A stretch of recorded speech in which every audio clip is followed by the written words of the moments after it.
الحمد لله والصلاة والسلام على رسول الله وعلى آله وصحبه ومن One of the wise statements in Arabic says, إن لله نفحات فتعرضوا إليها. Allah has many levels of powerful divine nourishment and noor and gifts, bounties, grace, name it. And they are coming from up above. They're coming down from Allah Ta'ala, from the divine himself. He says, expose yourselves to them. Now, what are they like? We don't know what they're like, but we know the mediums through which they come. Those waves of the divine gifts and noor and bounties and grace. They come in the form of what Allah Ta'ala gave us access to through the teachings of the Prophet ﷺ on the level of the acts of worship, be it the prayer is one of the mediums of Allah Ta'ala's nafahat, waves of gifts. Fasting is another medium. Sadaqah is another medium, the Quran. So we have access to all what is known to us as mediums of worshiping Allah. This is something that literally in the category of what connects us with Allah Ta'ala on an individual basis. It's called the acts of worship. And this is exclusive to every individual, and it is up to any person to excel or fall short. You also have the area of conduct, and this is the opportunity of being of excellent character in conduct with those around you. Any human being that Allah Ta'ala sent to collide in your line of living as a human being, or what we call it the social space, none of these human beings got to literally collide in your line by accident. Every individual, be it on a short level, be it on a level of conversation, or a level of doing business with a person, a level of traveling with, any human being that you interact with on any level of interaction, that person is a medium through which Allah Ta'ala wants to give you. Do not look at it as whether, even if a person is trying to really harm you in any way, shape, or form, that is with the statement to really infuriate you, to anger you, to whatever, to test you, or to literally do something that is really of level of harm to you. This is a form of giving from Allah Ta'ala. For as long as we understand the dynamics, though, this is where understanding the dynamic is important. The point.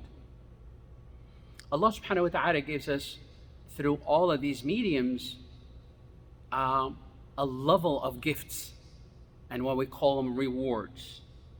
But a reward is only the gifts of Allah Ta'ala in regards to what will be seen on the Day of Judgment, in the hereafter.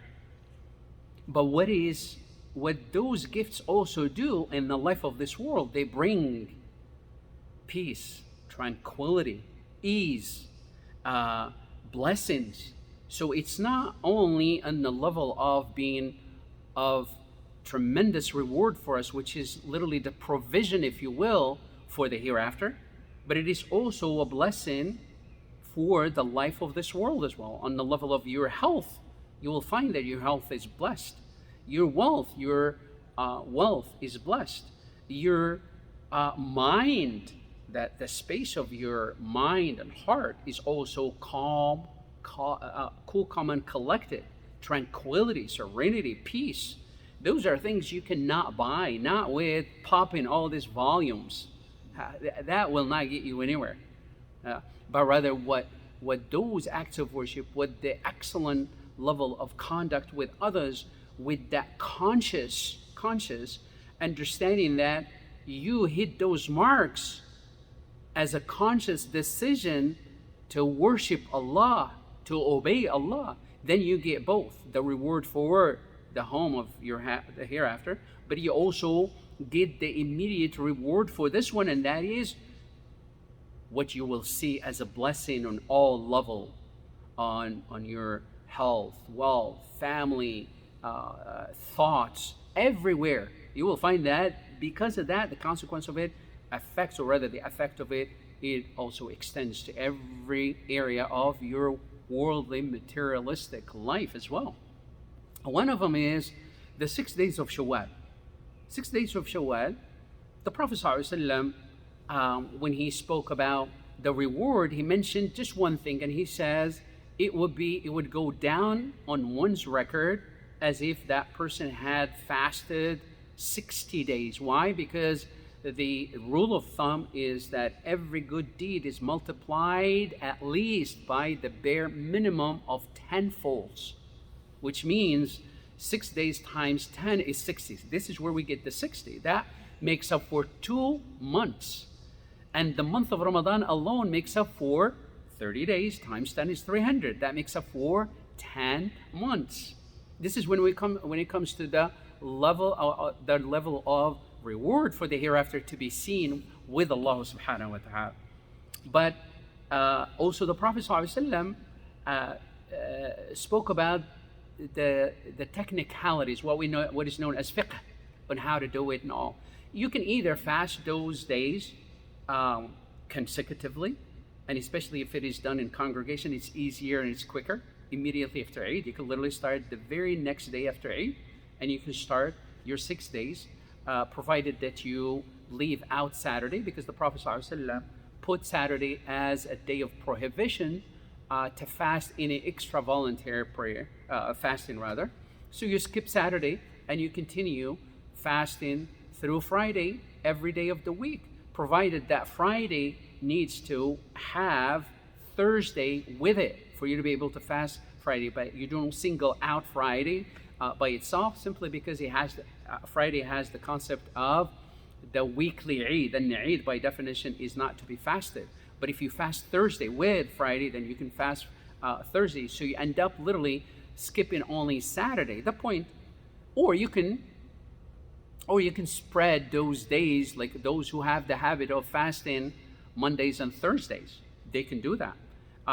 For the sisters who have missed some days in Ramadan, or those who were sick, or those who were traveling for whatever reason that is legitimate for them to have missed some of the days of Ramadan, should they make up the days missing of Ramadan, or should they do the 6 days? It depends on the person. If you have enough time and energy to do both within the same month of Shawwal, that's great.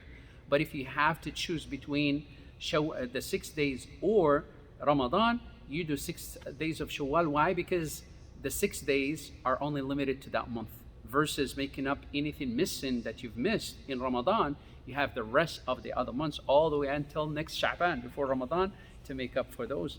And we ask Allah subhanahu wa ta'ala to make us amongst those who seize the opportunities of getting those waves of Allah Ta'ala's divine gifts and grace and mercy and NOOR, with every opportunity given to us for us to hold on and grab on to it.